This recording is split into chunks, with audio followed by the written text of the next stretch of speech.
Magbabalita ng totoo, patas at walang kasinungalingan. WTV News and Current Affairs.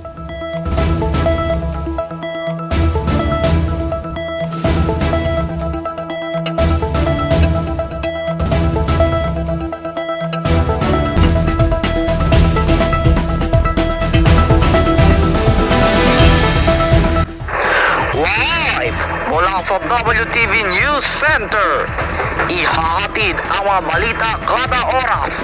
Ito ang Timecast.